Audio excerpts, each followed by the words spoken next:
Good morning, ladies and gentlemen. Thank you for joining us today for our webinar on embedded finance. Embedded finance represents a world of opportunity. In fact, Bain estimates that the space is worth roughly 2.6 trillion US dollars. And it's easy to see why, for consumers, the appeal of having financial services available to them on their favorite digital platforms are a pretty convenient feature. And for financial service providers, it represents a massive opportunity to tap into markets that they may not previously have access to at a fraction of the cost. Now, in the next hour, we will unravel the complexities, explore the opportunities, and confront some of the challenges that face the embedded finance space. For this, we are joined right on top. We have Sheyantha Abeykoon, who is the Group CEO for Boost. Below Sheyantha, we have Arnost Micek, who is the Chief Strategy Officer for Tonik. And below Arnost, of course, we have Todd, who is the CEO and founder of Brankas. Gentlemen, welcome to the show. Thank you for joining us. Now, let's start with talking broadly about the opportunities in the embedded finance space. Maybe we can start with Sheyantha. And for those of you who are tuning in who may not be familiar with the scene in Malaysia, Sheyantha's firm Boost it started out as an e-wallet. They expanded into a variety of services, and most recently, they've secured their digital banking license, and they are in the midst of preparing for their launch. Sheyantha, over to you. Thank you for that, Vincent, and thank you for having me on again. So maybe let me start with a few broad themes, right? Embedded finance is an area that we at Boost are quite bullish on, not just as a concept. We've seen real life use cases in the markets we operate in, primarily Malaysia, but also markets like Indonesia and Cambodia as well. I think there are a couple of underlying trends that have helped the adoption of embedded finance. One is, I think, if you take financial institutions, traditional financial institutions, you've had a lot of them moving more into the technology space, or the technology strategy has become an integral part of their growth strategy for a lot of traditional FIs. On the other side, you have large technology companies that have built platforms. If I look at right at the end of the consumer or the micro SME spectrum, and there's an understanding and a need that one way in which you can monetize those platforms is to embed financial services. I think that has gained a lot of traction in the last couple of years, as a lot of these platforms now are challenged with their operating models, and there's a need, for example, to get to profitability, etc. So a lot of platforms have become more about how do we actually monetize what we've built by embedding products and services across. I think all those themes have kind of helped. I think one of the main catalysts has also been the change in regulatory mindset, right? So maybe 4 or 5 years ago, it was very difficult to take a financial product, compartmentalize it, and almost embed it on a white label basis in a third-party platform like an e-commerce platform. Now regulators have increasingly become comfortable with that kind of model, depending on the markets we operate in. And I think also, both in terms of technology evolution, in terms of the data privacy standards we have across our markets, I think there are frameworks to make that a reality. So all that has really helped, embedded finance grow, and the use cases have proliferated across the last 4 or 5, especially the last 3.5 years. So I think all that has been has given a very strong tailwind to the overall area of embedded finance. I think also we've had digital banks come on board. I think you mentioned the fact that we are getting into that space. We have Tonik here as well. And there are quite a few banks in Southeast Asia. I think one of the realizations for a lot of us who operate in Southeast Asia, the large opportunity set is actually in the underserved sector. And what we find is, if you really embed services and keep journeys as seamlessly as possible, especially to underserved sectors of the economy and society, then generally the rates of adoption are much higher, because you're not asking somebody who is not very digitally literate to change their behavior to adopt your service. I think the old model of cross-selling and referrals really didn't really work at scale. I think the ability to really embed, keep the journey simple, and in the psyche of the customer, the psyche of the customer is not really that I am actually buying a financial product. I'm doing, I may be doing a scan and pay transaction, I may be completing a PO, I may be taking an order for my distributor, but there is a financial service embedded into that. And I think that is the most powerful manifestation of embedded finance. The definition varies depending on who you talk to, but I think that is the most powerful, the most powerful manifestation of embedded finance. And I think we have seen when you get it right, especially to underserved sectors, whether it's consumers or small businesses, the rates of adoption are about 3 to 4 times higher. So a few opening thoughts from me, and happy to double click on any of those as we go along. Sure, and certainly I'm seeing some of the things that I'm observing similar things that you've pointed out as well, and um, you know, going back to your point about regulators giving more thinking into this space, as some of you tuning in might know, Bank Negara is looking to issue digital insurance licenses for next year as well. And they paid special attention and consideration for applicants who have elements of embedded insurance in the offerings as well. So certainly we are seeing this, and we're also seeing a lot more tech vendors pushing out the messaging of embedded finance and then banking as a service, more so in the past 3 years than before. So definitely we're observing similar things as you've pointed out as well. Now, before we move on to Arnost, just to quickly point out to the audience, feel free to ask questions. You can put them in the comment section in the YouTube live, and we'll try to address them as much as we can as we go along. Now, over to you, Arnost, who is also a digital bank as well. For those of you who are not familiar, Philippines have 6 licensed digital banks, and Tonik is among the first out of the gate for the digital banking space. Arnost, over to you. What are your thoughts on the opportunities in this space? Yeah, I would start from a little bit aside, but very close what Sheyantha was saying. In the center of focus, especially in the finance business, has to be customer, which was not happening always in the past. And customers are having, in the principle, 4 main financial needs. They need to have a transactions, they need to have a credit, they need to have a saving, and on top of that, there is something what we call safety. And those 4 elements historically were captured by the banks, traditional banks, and all of the companies which has been in their ecosystems. Hence, it was working nicely for the, I would say, upper segment of the customers. For the underserved, it's very difficult to understand. It's very difficult to compare, and it's very difficult to access. And especially thanks to the access of the digital banks on the market, and nicely visible in Philippines where we are operating, the demand for the digital banks is tremendous. Really, there was big boom of a digital transaction over the pandemic. The Philippines are quite well known for the quite big growth of the e-wallets, and this is not enough. And there is a question if the e-wallets are the right way to embed all of the other services, or if it's about the democratization of the services which are provided by the e-wallets into the standard life, for instance, like a QR code. So it's like a PHQR or either QR standard, which is across all of the Southeast Asia, is getting traction, like in Indonesia and Malaysia and other countries. And in that case, it's quite seamless integration with all of the financial services. Because in that case, if I'm buying anything, if I do the transaction, customer doesn't need to realize I do just a transaction from my own pocket, from the wallet, or I do it from my current account, or I do it from the credit what is provided to me. It doesn't matter if the credit is a la credit card or overdraft or a closed-end loan. It might be embedded inside the transactions, one of the areas. The other areas, and this is tremendous, because for instance, consumptions on the credit in the Philippines is at the moment on about 2-3% of all of the non-grocery consumption. Hence, in the more developed markets, it's approximately 10 to 15%. So it's we are speaking about a 10, 15 times more space in that area, especially on the credit, and we are there.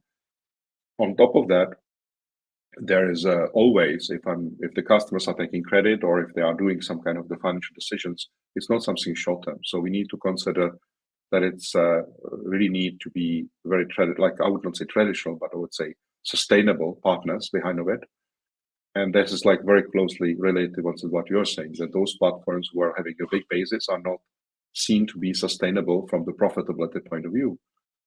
And key question is, are they going to be the partners for the financials, which were financial institution must be sustainable, because otherwise the regulator will not let them live, or especially the digital banks and the fintech companies will grab the market in that area and bring this in a not so much saturated market, like a not so much concentrated market as the super apps, and bring the diversity in it and much more democratization, which is still very closely linked to other part or aspect of the open finance, which is a sharing of the information, sharing of the data, and ownership of the data, which are related to the financial services. Yeah, I think certainly embedded finance is a very powerful tool in terms of the democratization of financial services. And I mean, as both you and Sheyantha correctly pointed out as well, in the Southeast Asia space, of course, inclusion is always at the back, at the top of the agenda when you think about all these kind of innovations and solutions as well, right? Thanks for your insight, Arnost. Let's move on to Todd. Now, of course, Brankas is an enabler in this space. You provide technology in the API space to enable embedded finance. So I'm sure you have a lot of thoughts about the opportunity, given that you've started an entire company in this particular space. So what are your views in terms of the opportunities? Cool. Thank you, Vincent, and great to see you, Sheyantha and Arnost. I think, Sheyantha, you covered an overview of the trends really nicely, and Arnost, some helpful color there. I think, indeed, we're seeing new financial products as FIs become more technology companies and technology companies become more financial services enablers. And indeed, the regulators, although Southeast Asia has been mostly bottom-up driven, not hard centralized open finance or data sharing regulations yet, there are regulatory foundations in place already, specifically data privacy standards, so we know what it takes to safely and compliantly share data. And regulators generally, the financial regulators generally are more open to use cases where a financial service is originated or serviced on a channel outside of the financial institution. The way I think about this is, if version 1 financial services was kind of brick and mortar, right? Me visiting a branch, collecting cash, interacting with humans, and that's how I access and interact with my financial products. Version 2 is digital financial services, which is moving online, but the channels are still owned by the financial institution, right? So I'm interacting with the bank app, I'm interacting with the bank ATM, the bank's branch, the bank's online banking portal. Version 3, which we're starting to see now, is embedded finance, open finance, banking as a service. They're all part of the same piece, which is separating the financial product from the channel where customers access the product. And that, I think, is super powerful. And Sheyantha, you nailed it. It's about creating channels for the underserved. But I think there's one additional level beyond underserved segments. It actually changes the unit economics for customer acquisition, and it changes the economics for servicing, right? So it's, yes, embedded finance can be a great way to profitably reach, for example, the 50% of Filipinos that are unbanked or the 40% of Indonesians that are unbanked.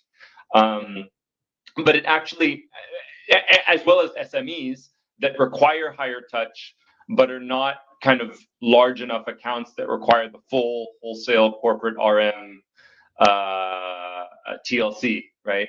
And so I think by financial institutions enabling their products to be available and actually for customers to discover their products outside of the bank app or the wallet app, it can be a great lever for customer acquisition. It can be a lower cost way of servicing customers that may not be high income enough to deserve their own kind of app or application or product set. But I think what I will say in terms of kind of changes required, and this is kind of Brankas's DNA, it requires a financial institution to think differently about their operating model and products, right? Because instead of thinking about physical logistics for their branches, instead of thinking about their mobile app and web app developer team, they're actually needing to focus more at the infrastructure level, which means less about building apps and more about making APIs available for their third parties to consume in a standard way, so that each time you're connecting to a partner, it's not a fintech project or an IT project on its own, right? So I think we are in version 3, which is this separating the channel from the institution, but it does require a lot of learning and adoption of technologies that are, let's say, separate from your or different from your typical financial institution stack, the core banking and the front end apps. It sounds like there's a lot of learning and unlearning to do, right? In terms of how they think about distributions. It feels like from what you described, banks should, instead of looking at the channel of distributions, you also look at the entire web of partnerships. How do you go about doing all these things? I mean, very important and interesting point that you put forward over there. Now, I just kind of want to take a step back a little bit and talk about something that was recently in the news yesterday. And I think when we think about embedded finance, we think about partnership. One famous example that comes to mind is, of course, the Goldman Sachs and Apple case study, right? I think just yesterday there were insider reports that were saying that the folks from Goldman Sachs wants out of this deal because the unit economics doesn't make sense. There were some questions about profitability, but of course these are all not fully confirmed. Surely, I guess there are excitement when we think about this kind of partnership. We think about our partner space. What are some considerations that we need to carefully make before entering this kind of partnership to avoid any situation where you end up similarly like this case? You guys have any thoughts on this? It's open to the panelists to take this question. I'll just jump in very Sure. briefly on this, which is, I will repeat Sheyantha's point, which is focusing on underserved. Right. I am not an expert on the Goldman Sachs Apple partnership, but to me, the Goldman Sachs Apple kind of savings account partnership is not exactly addressing an underserved segment and reaching customers that don't otherwise have access to financial services, right? It's kind of yet another marginally better product for customers that have many options and a lot of competition already, right? So I think, especially in Southeast Asia, what's underserved? Mass market retail, consumer finance generally, especially SMEs. I think a lot of the embedded finance in the US and Europe today is focusing on SME embedded finance, where your entire banking experience lives inside a SaaS or accounting or payables app, that you're subscribed to, and then it turns out, behind the scenes, there's a bank account and credit products and card products there. So that's my initial reaction to this. It's a little bit snarky, and I'm sure there's more nuance to it. But I think Sheyantha's point is right on. Yeah, but I guess that's a general advice that would work regardless, because product market fit is what you would want to essentially look at when thinking about this kind of partnerships as well. Sheyantha, you have thoughts on this? Yeah, I was going to say that, while the opportunity is large, partnerships can be complex, right? Not just in embedded finance. So there are, let me unpack that a little bit, right? So there are multiple layers. So typically, there's usually an asymmetry in a lot of these partnerships. If you take kind of the first version of these partnerships, you'll have a large financial institution that is large in terms of market power, large in terms of ability to negotiate and leverage, and also quite large in terms of the data that they have, right? And then typically you'll have platforms that tend to be light, very nimble, don't have a lot of data, and there's generally an asymmetry in terms of how data gets transferred, what commercials you strike, and more importantly, a mindset change, right?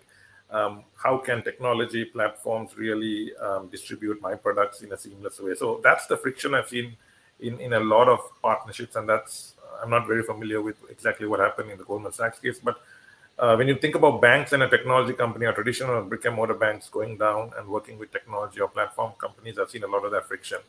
I think that's where the opportunity perhaps is there for digital banks, because technically digital banks can do the same thing, but they essentially come from a technology mindset, because they were all technology companies. A lot of them were technology companies that evolved into banking.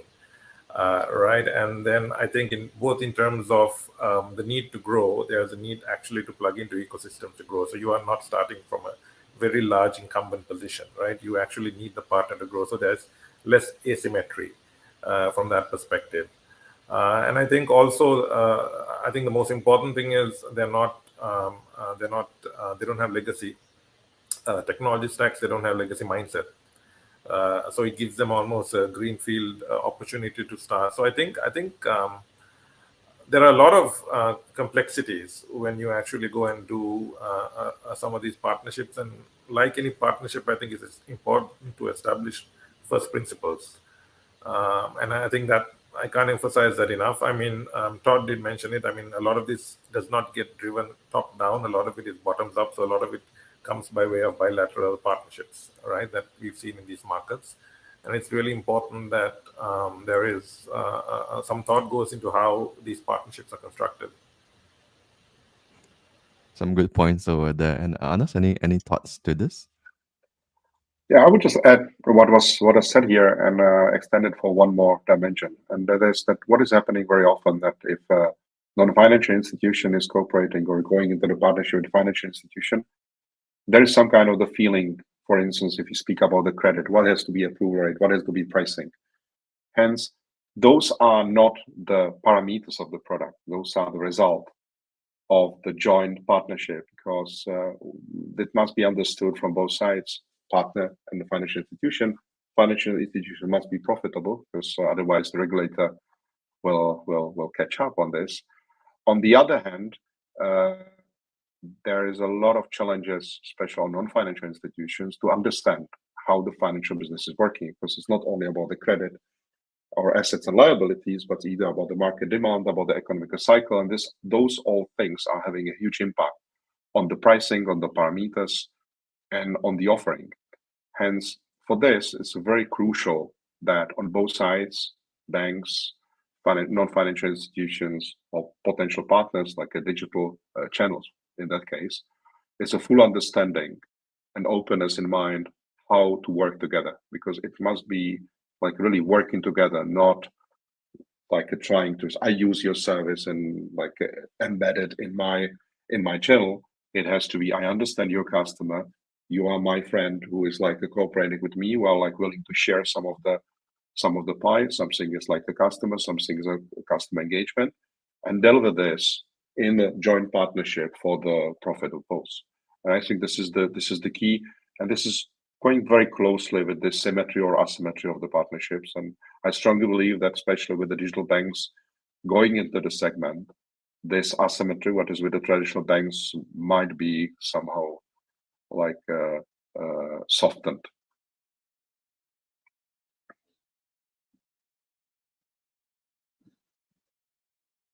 It appears I have muted my mic. It seems like that happens to all of us.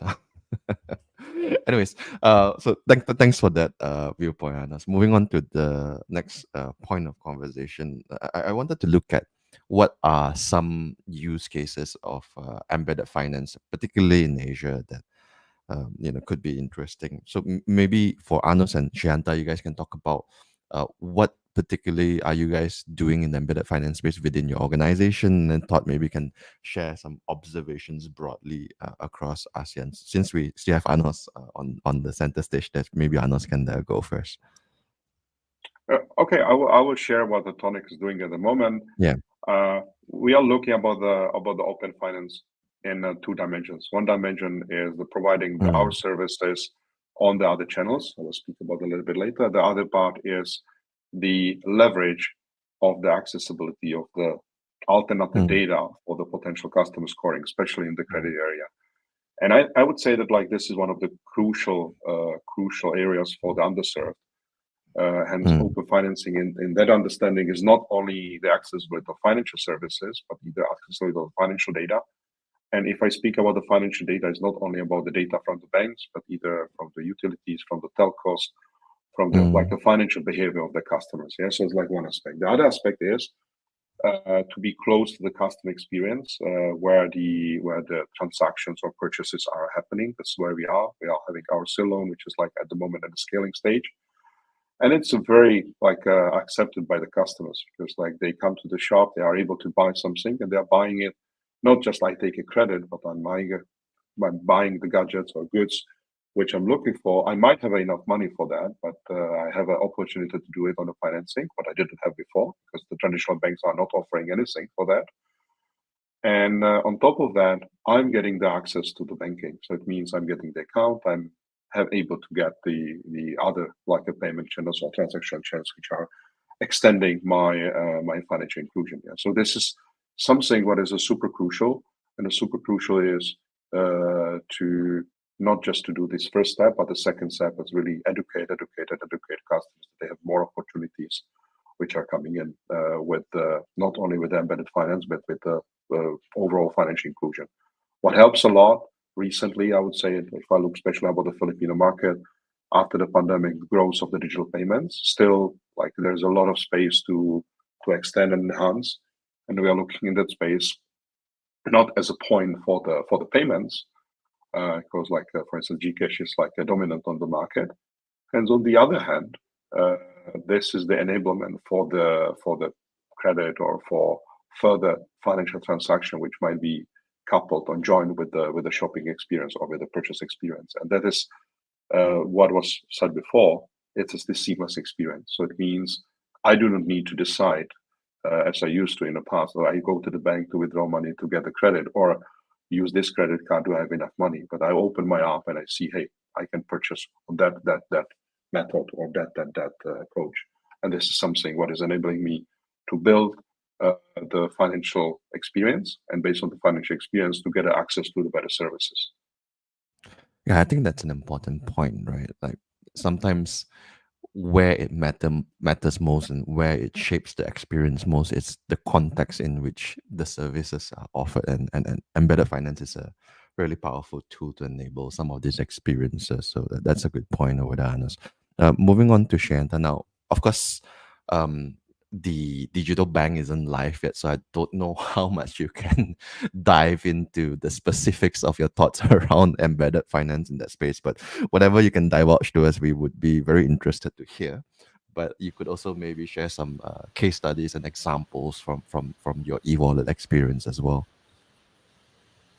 Yeah, Vincent. So actually, in some of our other businesses, even before we get into banking, we have some use cases and experiences on embedded finance that have actually worked. I mean, the comment I made about underserved adoption was actually based on observed experience. So, for example, in our, I think you know this, and those the audience here in Malaysia will know that we've been doing micro SME financing for the longest time, for about 4 years. We have a couple of very strong use cases in micro SME financing that work. For example, supply chain financing was one of the strongest. So, for example, we have small retailers that would order stock from their distributors on an online ordering system, and something that they would do all the time. And what we did is we just API'd our lending product into that online system. So literally, the retailer is pre-scored. Literally, they can buy for cash or credit. If they want to buy for credit, they just need to toggle. That's it. Just one swipe. That's just the only change in the customer journey, and you get credit immediately. I mean, that's the best example. I'll contrast that to an earlier product we launched, where actually we forced the retailer to download our own. Well, not really an app at that time. It was a web journey, because we found that especially small retailers are not very comfortable downloading apps. And they had to go through a registration process, and they had to get scored, and the adoption rate there was 10%. The adoption rate in the seamless journey was 80%.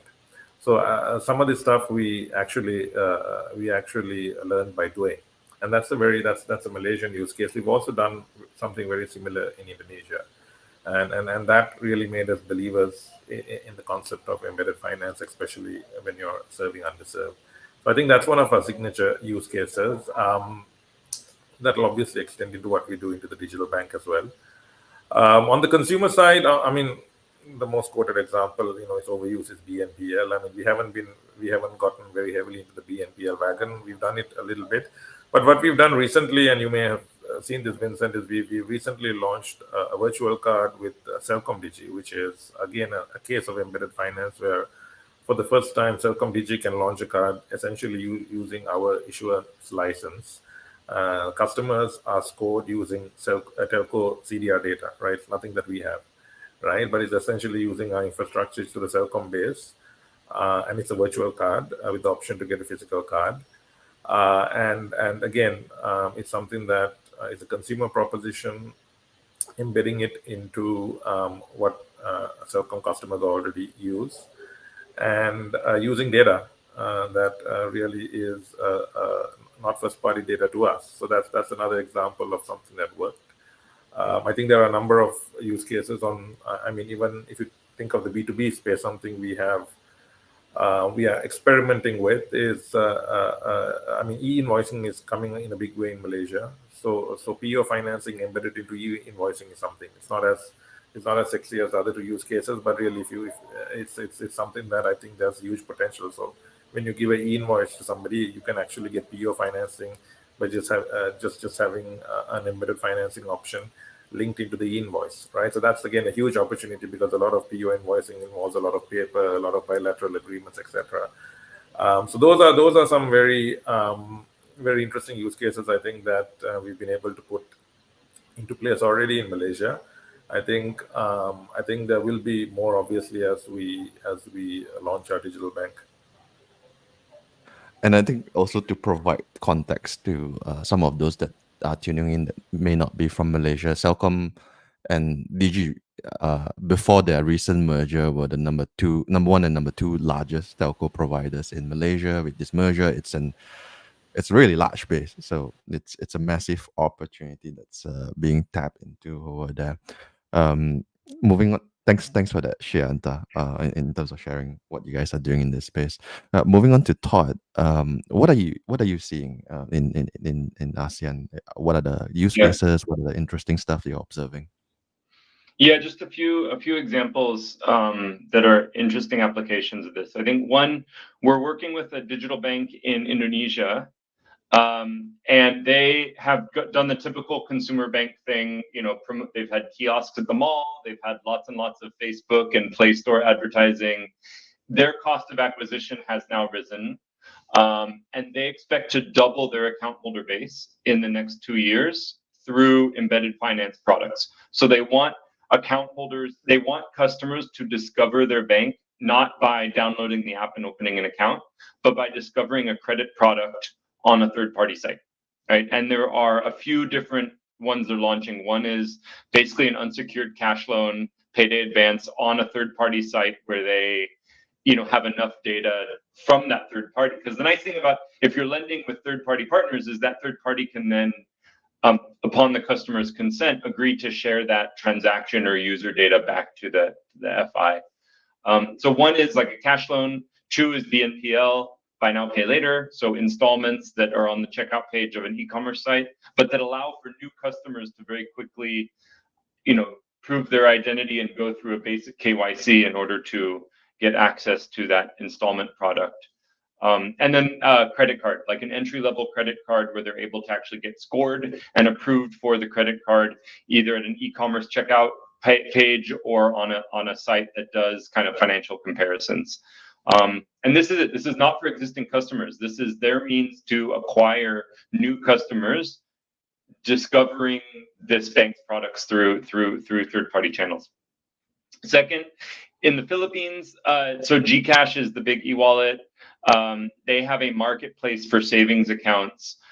So there's 4 different banks where inside the GCash app you can open a bank account and then start generating interest and actually move funds back and forth. So the APIs for payments and transaction data are already then embedded in a GCash, and GCash, you authorize sharing of your GCash identity information back to the bank, so you don't have to go through a KYC process. From what I have heard, unverified, CIMB Philippines, more than 80% of their retail acquisition in Philippines now is through this GCash channel. Like, this is how they acquire customers, is by having account opening API inside the wallet app. The third one is, I'll say consent-based data sharing broadly. So this is the open finance opportunity, but really it's Sheyantha and Arnost both have spoken to this. Finding ways, again, for underserved segments or segments that are not necessarily as data rich as others, finding where those customers are online and having a data partnership so that the customer can give willing consent to share their data, link their accounts or whatever you call it. Behind the scenes, what they're doing is they're sharing creditworthiness data back to the financial institution. And that's not just bank account data, that's e-wallet data, that's card data. So Visa and MasterCard both have data APIs now and are turning their network into kind of credit scoring models. Telco data as well, and there's some interesting, it's not necessarily what you would expect in terms of like how much they've topped up. It's things like what's their actual address, even though they're registered in the province, they happen to be in this town, right? There's like very interesting examples for how telco data is used. The fourth one, which is I would say relatively new but super relevant for Southeast Asia, is overseas workers. Okay, and these are Filipinos, Indonesians that are working abroad. Whether it's seafarers, who are basically trying to access their account, and getting paid into a prepaid debit card from their shipping line employer, or whether it's domestic workers or hospitality workers that are actually banked in the UAE or in Bahrain or wherever, but that data from their UAE bank is not necessarily shared back to their Philippine or Indonesian bank. And so they're going through the embassy, getting the apostille, red ribbons. It's a lot of silliness, actually. So I think and then of course in Malaysia, there's lots of overseas workers as well into Malaysia and into Singapore.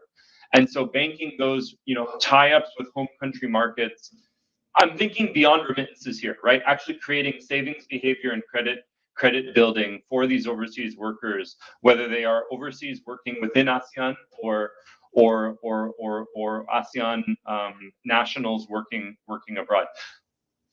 Beyond remittances, I think this is an untapped segment and really interesting to serve with embedded finance. I mean, honestly, the variations of it is quite endless, right? If you really think about the variety and the opportunity within the space where it can just be applied, where the use cases, I think we could probably spend an entire hour just listing down the various segments, which is why I think this space is really exciting at the moment. And I think, Todd, you incidentally have answered a little bit of the question from one of the audience, who were trying to understand a little bit more about which segments are most suitable to implement embedded finance. Of course, you brought up some e-commerce examples and whatnot. Maybe I just want to also direct to the rest of the panelists if they have any thoughts about any segments that they feel would be most suitable to implement embedded finance into their offerings. Open it to the floor. Yes, Alex, go ahead. I think it was already said. It's about to jointly speak with the financial institutions, and we are open for that. If the owners of the customer base, like apps, websites, or like the user experience, which is like especially on this underserved service sector, is available. Yeah, so whoever is having a data, doing daily day-to-day services for those kind of the customers, what is not visible, they're using the financial services. This is the biggest space where is an area for cooperation. And honestly, there is an endless list of them, and it's about like find to each other and work together on this, because like the market is really untapped yet. And as was said, like our estimation is like 40 to 60 million of Filipinos at the moment are not like banked on the level what they deserve. And if you look about the demographic structure in Philippines and Indonesia, because those are young countries, and Malaysia either, there is either a lot of space for the youngsters which are coming in, getting like on the adults, and they would need to have enablement of the banking services and financial services. And those guys will not go into the traditional bank. They don't want to. They are not willing to wait in a queue and wait if there's a time for them. They'd like to see everything instant, and they'd like to see the offering, what is relevant for them in time they need it. Hence, on the other hand, it is that they don't want to apply it when they need it. They need to know that they can have access to the credit, to the deposits, to the transaction, to the safety when they need it. Certainly, and it circles back to the point of financial inclusion and whatnot, right? Thanks for that, Arnost. If there's nothing else to add from Sheyantha, I would like to move on to the next question, which is actually directed at Sheyantha anyways. So I think, we talked a lot about how, super apps, e-wallets, they are enabling all this embedded financial services onto their apps, right? And we are seeing, particularly in Southeast Asia, a lot of these e-wallets and super apps are evolving to be digibanks, just like Boost. In that kind of scenario, how does it affect the existing partnerships they have with financial service providers? How do players like this navigate their relationships? And I think Sheyantha probably could speak to his experience on this. Yeah, I can. I think let me answer that in a couple of ways. I think if you take e-wallets as the platform and kind of the digital bank as the regulated space, right? I think generally most companies that have both a digital bank and an ecosystem, in our case perhaps an e-wallet, the primary rationale behind that is to kind of bank your ecosystem and provide embedded finance into your ecosystem, right? I think that's kind of 101. And I think that could be via using your existing banking license, or it could be via third-party partnerships, right? So in the case in Malaysia, at least when we started off, probably almost in 2017, quite a while back, and maybe going into 2018, 19, there was a lot of friction in actually making getting partnerships to work to fruition. So, for example, if you take lending, I think back in 17, 18, before we built our own lending business, we actually tried to work on a partnership model, not quite embedded finance, but what would have evolved into embedded finance today. But unfortunately, at that time, it was the financial institutions that were present, and there were no digital banks around.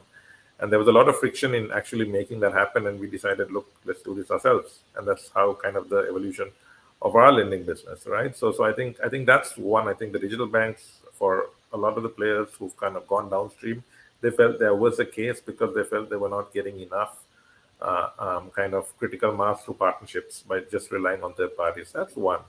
The second thing is that doesn't preclude any an e-wallet or any platform from working with anybody else. Anyway, there are restrictions, regulatory restrictions on how much you can work within your own companies, especially if you're operating a bank, right? So that's one. But aside from that, right, as long as it's a level playing field, I think there is typically no restrictions, and we try and keep it as arm's length as possible.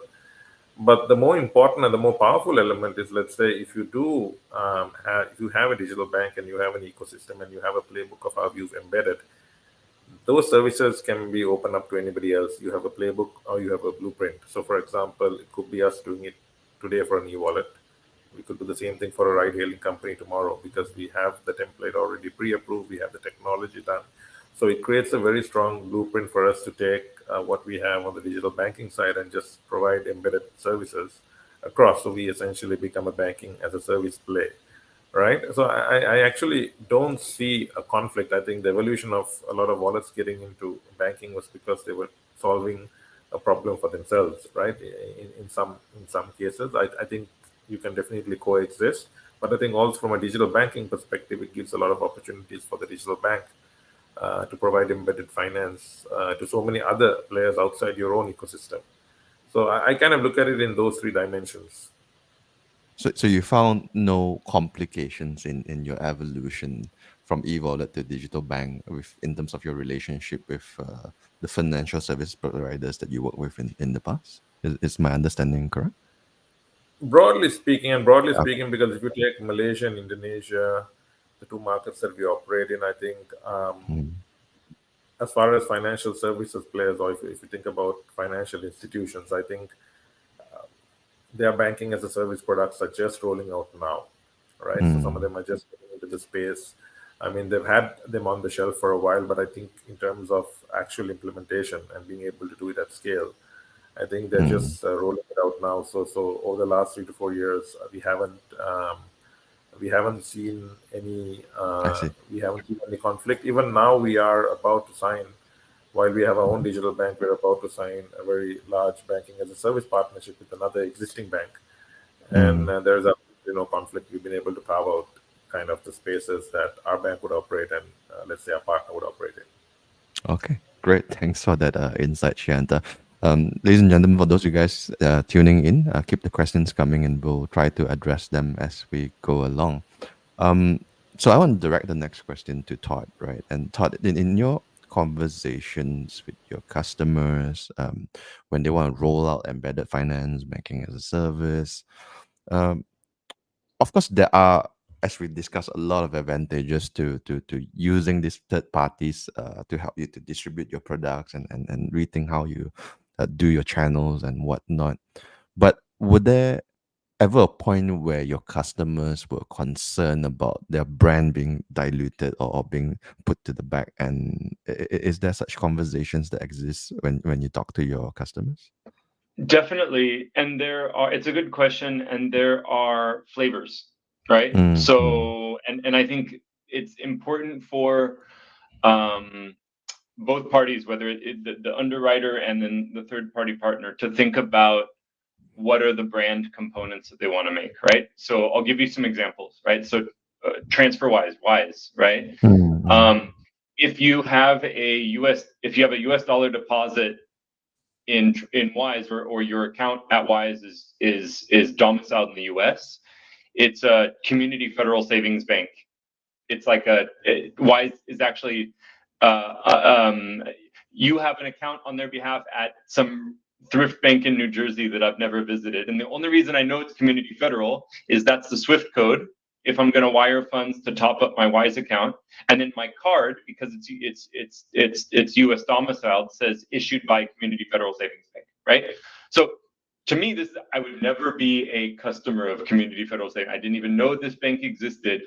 I assume they have a couple branches in New Jersey, but they're earning interchange from me. They're earning deposit from me, and they're some other tie-ups with Wise, but completely white labeled, basically, right? Except for the regulatory components where they have to be.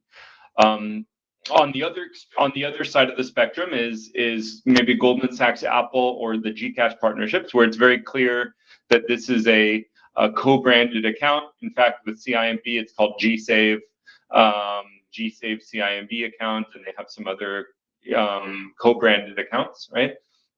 So I think this is a conversation to have with your partner on what's the intention, and in certain cases, I think it makes sense to just be white labeled behind the scenes and earning money, and in other areas, maybe you're willing to take slightly less attractive commercials because it's getting your brand into a customer segment that have not seen your brand before, right? So, but it's definitely not one size fits all. There's a range from everything from creating a new product, right, which happens to be underwritten by bank XYZ, but living on a third party app, to something that's white labeled, to something that's co-branded, and kind of the customer is interacting with both brands. So there are a lot of elements to consider when it comes to the brand positioning from the various things you described. Thanks for that insight, Todd. Arnost, and then maybe after that, Sheyantha, how you guys, what are your thinking around this space in terms of how you position your brands in this partnership? Maybe you can give us some insight into that. I will give a very easy example.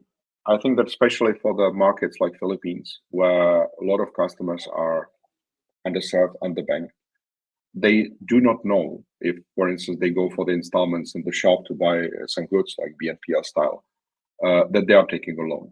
And they are taking a loan at some financial institution or non-financial institution, non-banking institution. And what we do, we clearly communicate our brand that the customer understands. You did a transaction, you did a purchase with the bank. So it means that you are secured, you are safe because there is some regulation, there are some safety levels, some safety approaches which are coming up to the regulation. and it's much safer and transparent than if you do it with the non-banking institution. And I think this is something what is like already visible, like on more mature markets, where, for instance, e-wallets were not successful so much because customers doesn't have a need to have e-wallets as they have a current accounts and they have access to the transactions. And honestly, my personal expectation is that either there will be pure channeling, what we can see, for instance, on the Chinese market, that like the wallets are like empty in the principle, but it's like a goes through to the banking, like a direct integration. Or if this will not happen, most likely, and this is like why I'm super happy about the, for instance, PHQR, customers will realize that it's not only the one wallet, but like they can use QR and like features of the wallets across the market freely. But it will take quite a lot of time. Now the customers are adopted in some of the areas, and we need to be close to them and provide the services as was said on the beginning, which are on the hand for them. So as I said, example very simple. We need to be with the customer, and the customers, especially those underserved, needs to be educated they're using a banking services, financial services, which is having some implication on the credibility and the building of the credit and access to the better financial services, not only on the credit side, but either on the deposit side. Certainly for a new brand, it's important to really get it out there and build that kind of loyalty as well. So interesting to see how you guys position some of these things. Now, Sheyantha, what about you guys? How do you guys position these things? Yeah, I mean, I can take so on your question of brand dilution, right, and the concern that you essentially white label your service, are you brand diluting? I think I'll take a very practical example of what I see in Indonesia, for example. So a lot of the banks, FIs, fintechs that are going down a banking as a service route, essentially trying to even give deposit accounts, like the example that Todd took about Gcash, right, into e-commerce platforms and even other large platforms, are mid-sized banks that know that in a vast country like Indonesia, the only way to grow profitably is not really to open branches across, but to leverage other ecosystems where you can do it at a marginal customer acquisition cost, right?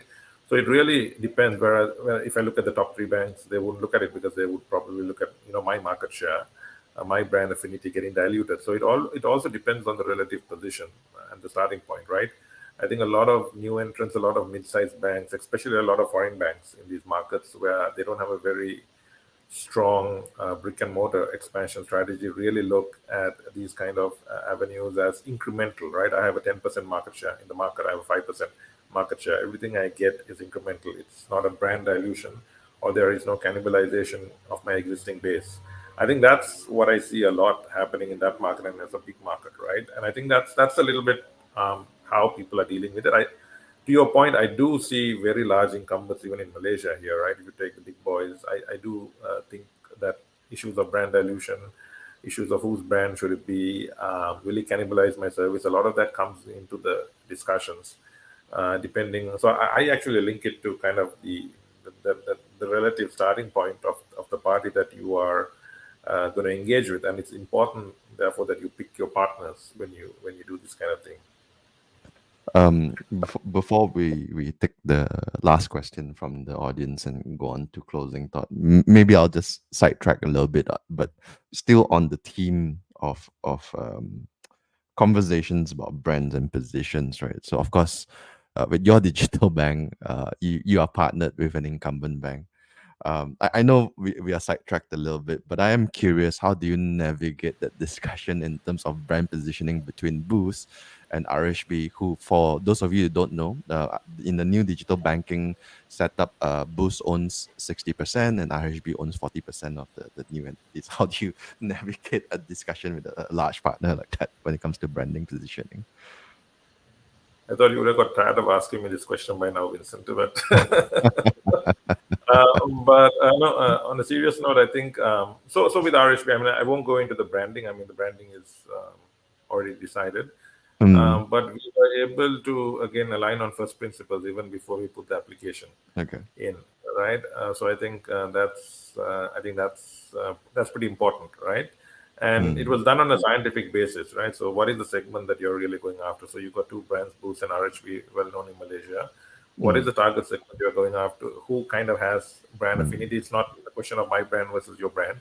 It was more a scientific process of based on the target segment, based on the services, what would be more relevant, right? And I think those are some of the principles we kind of use to come to the outcome. And I think again establish these principles very early on in the partnership, which I think is super important. You can't get a bank license and then figure out how you're going to brand it, right? So I think that would be kind of my advice to anyone get to any of these partnerships. And of course, I will never get tired of the question because I'm always trying to get a hint of what the new brand would be.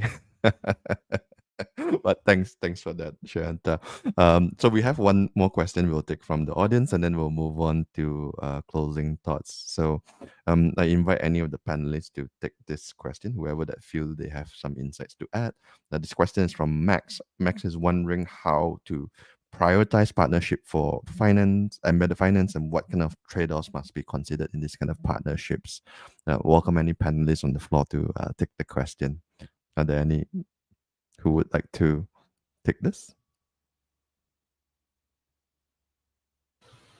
Maybe I'll have a shot at it. I think Sure, when you think go for about it seems his connection's a little bit cut off over there. While we wait for, I'll just comment that sure. I think while we wait for his connection to return. Yeah. So I think when it comes to embedded finance, think about customer segments that are not your potential customers that you want to reach. What is the kind of software that they're using? Not what financial services are they currently using today, but just to the extent that they have some digital access, where are they found online, right? I think eFishery is an example of this in Indonesia, where this is the app that started out as kind of monitoring for fish ponds and shrimp ponds, right, for aquaculture, and then several large funding rounds, and I think 30,000 SMEs later, they become a distribution channel for financial services, everything from savings to credit to insurance products. And that, I think, is a clean example of a software company, software and hardware in the case of eFishery, that has figured out how to get a certain segment of SMEs online. And then naturally, once they're at scale, they become a channel for embedded finance, right? So I think for digital banks, they can think about what are the customer segments that we want to reach, and then which technology companies have already managed to get those users online. Thanks for that, Todd. I hope that answers your question, Max. Sheyantha seems to be back with his connection a little bit more stable now. Please carry on, Sheyantha. What were you trying to say to us earlier? My apologies. There are a couple of obvious ones which we are obviously discussed. So, for example, if you're a new digital bank going ground up, there's a consideration around brand. There's a trade-off around cost, right? There's also a consideration around customer ownership, right? So, for example, and this happens in a lot of partnerships, right? Future rights to cross-sell other products to partners, right? Who has those rights, especially if you're in. So, I think those are some of the trade-offs that need to be ironed out in any partnership, right? When you get into embedded finance, I think the other most important thing, I think, is who takes the roles and responsibilities, especially when there are certain elements of your regulatory obligations that are outsourced. So, for example, Todd took the example of wallets doing part of the KYC for banks, where it's really a top-up KYC, right? So then there's roles and responsibilities outsourced, but as the regulator party, you are responsible to the regulator if something goes wrong. So I think there's a lot of those details that need to be ironed out, and those are some of the important trade-offs when you look at a partnership of this nature. All right, great. So while we still have you on the center stage, let's move on to closing thoughts. Share with us where you see this going, what exciting things you can do with it, or any general thoughts around the embedded finance space. Yeah, so I think the reason I'm excited is because I've observed it working, like I said, from our practical experience, right? Almost going back 3-4 years ago. And ever since then, it's been kind of one of the main ways in which we try to go to market with a lot of our products. I think what's got me a bit more excited is that, especially in the markets we operate in, regulators, especially in the last 2 years, have got a lot more open, and that opens up a fabulous opportunity. So we touched a little bit on the area of open banking and open data, which is kind of related. You need that to work to kind of make embedded finance really come to its full potential. Most markets, it hasn't worked. Most markets, it's bilateral. I think the classic case of it working is in Europe and the UK with the standards like PSD2. I hear that in Malaysia, we're about to mandate open banking, which is very, very exciting. It opens up a whole host of opportunities. I think I've seen in markets like Indonesia, again, the regulator, especially post-COVID, allowing a lot of banking as a service partnerships to proliferate, and not so much at a regulatory level, but more individually based on banks applying. So I think the regulatory landscape has opened up. I think the traditional friction where you had the traditional bank, the traditional FI as only go-to source to get financial products has now changed. There are a lot of fintechs operating at scale on using compartmentalized licenses. So you may not be able to embed a CASA, but you can embed a wallet to do maybe 25% of what you want if you're a ride-hailing company, as an example. So the rise of the fintechs have also kind of given other options to platform players who want to embed finance in, and obviously the digital banks coming in, I think, is essentially the entire banking stack given over to digital first native companies to try and embed services. So I think all these things will kind of really propel embedded finance in our part of the world in the next 2 to 3 years. So I think a lot of the clouds that we saw over the last 3-4 years have kind of cleared away, and I think the future is quite exciting. That's another huge topic, right? Talking about the open banking regulations across the region, from the Hong Kong MA to the MAS, different approaches that they have. But certainly exciting to keep an eye out on.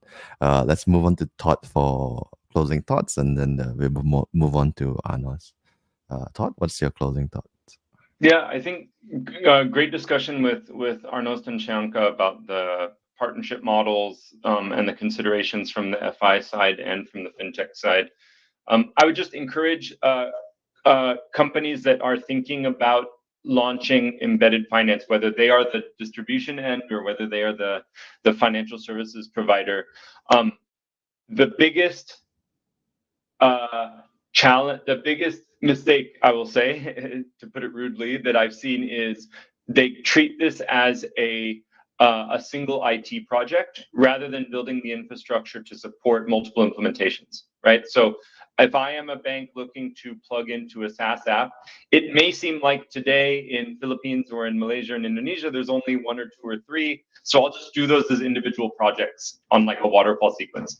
But I can think of several FIs that have had to unwind their tech stack because they have a bunch of custom integrations without having a proper API structure that allows for that scalability. So as you think about implementing these examples in your business, keep in mind that you need to have the infrastructure that allows for, not just 1, but 10 or 20 or 30 connections to partners. That's very good advice. You may have saved a lot of people tuning in today a lot of pain down the road. Thanks for that, Todd. Last but not least, of course, Arnost, so what are your closing thoughts for our audience today? I would say that always there's a customer in the center. We don't have to forget about him. So whoever, if you're on the banking side or somebody who would like to integrate the embedded finance in their apps, always look at it from the point of view, not that is additional profit. It's a side effect, which is a positive. We do it for that, but mainly for the customer need. Yeah. So it means, are my customers the segment what the financial institution I am willing to cooperate, serving them? Do they understand them? Do they know how to serve? Because this is what I think, especially on these underserved, what we are like going into financial inclusion, one of the biggest challenges. Open banking in Philippines are on the early stages. Traditional banks are not super happy about that. Digital banks are like heavily in. And I know that from Europe that it's not well understood what the benefits are there.